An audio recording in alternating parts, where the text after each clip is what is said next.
Hello everyone, কেমন আছেন সবাই? আশা করছি সকলেই ভালো আছেন।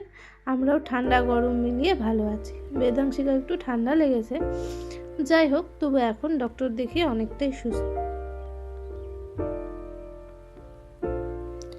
আজ আপনাদেরকে শেয়ার করব বেদাংশিকার লাইফ রুটিন।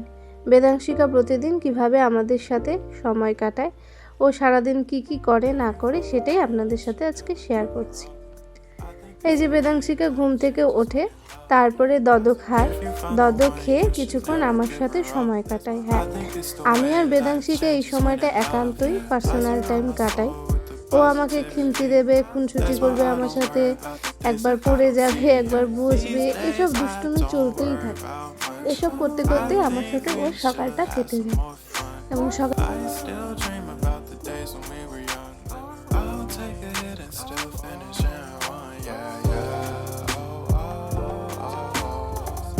এরপর বেদাংশিকাকে আমি ড্রেসটা চেঞ্জ করিয়ে দিই।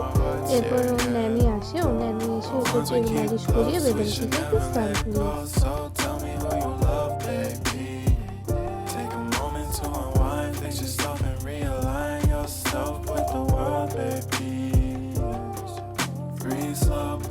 স্নান করে নিয়ে ও ন্যানি ওকে রোদ্রে নিয়ে যায়। এখন এখানে প্রচণ্ড ঠান্ডা পড়েছে, যার জন্য বেদাংশিকাকে ডাক্তারবাবু বলেছেন সানলাইটে রাখতে। তো বেদাংশিকার ন্যানি তারপরে নিয়ে চলে যায় স্নানের পরে রোদ্রে।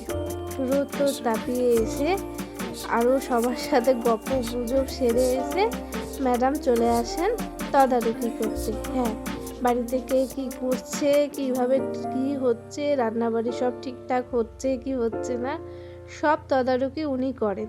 তখন ওনার চলে তদারকি সময়, মানে ওর ভাষায় কথা বলবে আর আমাদেরকে সেটা বুঝে নিতে হবে, না বুঝতে পারলেই ওনার রাগ।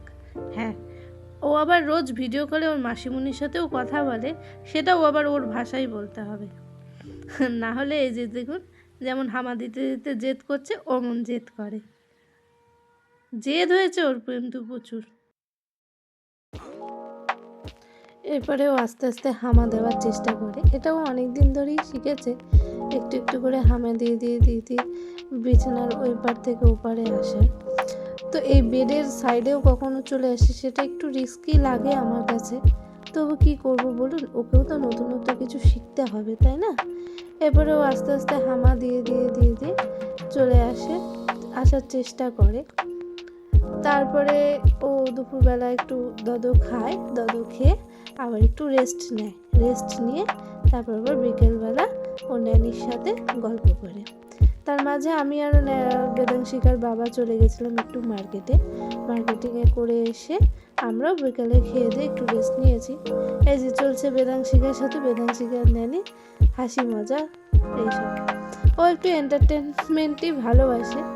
তারপরে আমি আবার বেদাংশিকাকে গান শুনিয়ে দুধ খাওয়াই। ও একটু গান না শুনলে দুধ খেতে চায় না, মানে ওর সাথে সারাক্ষণই কেউ না কেউ বকর করে দিতেই হবে।